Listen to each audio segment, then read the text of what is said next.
pai, você podia hastear a bandeira de Equestria neste maço, porque você é o pai mais jovem. Mãe e pai, faremos uma refeição pra você. E olha, todos ganham presente sem precisar procurar.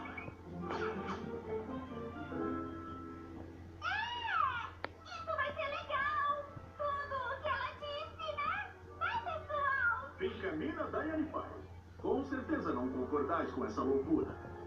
Bom, eu quero ser uma grande família. Mas e como fica o que nós costumamos fazer? Bom, eu não sei. Não me façam escolher. Eu não queria causar confusão. Por que não abrimos os presentes ao redor do mastro? Vai ser divertido, vão ver. Com licença. Você plantou o mastro em uma linha de falha.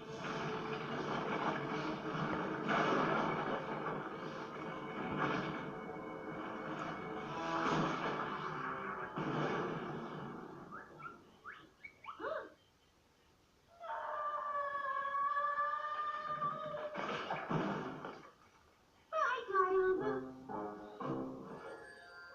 Não precisava pedir pra eles irem embora. Eles quiseram ir. Não queremos ninguém forçando suas maneiras pra cima da gente. Tudo não passou de um mal-entendido, pessoal. Eu conheço a Applejack e ela nunca faria nada de mal pra ninguém. Olha ao seu redor, Pinkie Pie. Eu vou levar um tempão pra colocar essa fazenda de pedras de volta ao normal. E como vamos suspender a rocha de Holden? Tudo isso é culpa dela. Então é minha culpa também. Eu acho que é melhor voltarmos para a fazenda Doce Maçã.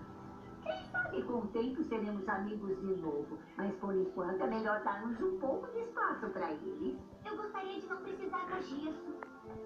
Eu gosto da Molde. Ela é legal quando você a conhece melhor. Todos são. O pior aquecimento da lareira de todos. Ei, por acaso alguém viu a Applejack?